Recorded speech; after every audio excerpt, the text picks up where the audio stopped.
Jio Digitech চ্যানেলে আপনাদের স্বাগত জানাই। আজকে আমরা জানব কিভাবে আধার ওয়েবসাইট থেকে আধার কার্ড ডাউনলোড করতে হয়। এক্ষেত্রে আমরা ওয়েব ব্রাউজারে গিয়ে UIDAI লিখে সার্চ করব। সার্চ করার পর প্রথম যে ওয়েবসাইটটি আসবে সেটিকে ওপেন করব। ওপেন হয়ে গেলে আমাদেরকে ল্যাঙ্গুয়েজ সিলেক্ট করতে হবে।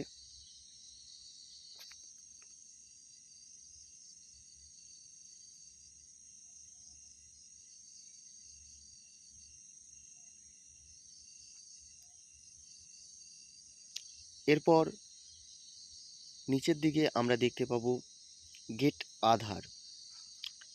সেই গেট আধারের মধ্যে ডাউনলোড আধার বলে যে অপশানটি রয়েছে আমরা সেটিকে ক্লিক করব। এরপর আমাদের কাছে এনরোলমেন্ট আইডি অথবা আধার নাম্বার যাই থাকুক না কেন সেটা আমরা বসাবো। এনরোলমেন্ট আইডির ক্ষেত্রে আমরা প্রথম ঘরে এনরোলমেন্ট আইডি বসাবো, ডেট বসাবো এবং টাইম বসাবো এবং ক্যাপচা সঠিক বসিয়ে সেন্ড ওটিপি করলে আমাদের কাছে একটি ওটিপি আসবে, অথবা আমরা আধার নাম্বার বসিয়ে ক্যাপচা ফিল করে সেন্ড ওটিপি করার পর আমাদের রেজিস্টার মোবাইল নাম্বারে একটি ওটিপি আসবে।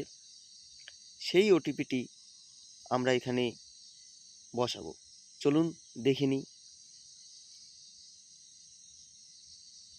আমি ওটিপি সেন্ড করার পরে আমার রেজিস্টার্ড মোবাইলে একটি ওটিপি এসেছিল, সেই ওটিপিটি এখানে বসিয়ে দিয়েছি। এরপর ভেরিফাই অ্যান্ড ডাউনলোড করার সঙ্গে সঙ্গে আমার আধারের পিডিএফটি ডাউনলোড হবে এবং সেই আধারের পিডিএফটি অবশ্যই পাসওয়ার্ড প্রোটেকশন যুক্ত হবে এবং পাসওয়ার্ডটি হবে আমার নামের প্রথম 4টি অক্ষর যা ক্যাপিটালে এবং জন্মের সাল। দেখুন আমি এখানে পাসওয়ার্ডটি বসিয়ে দিচ্ছি।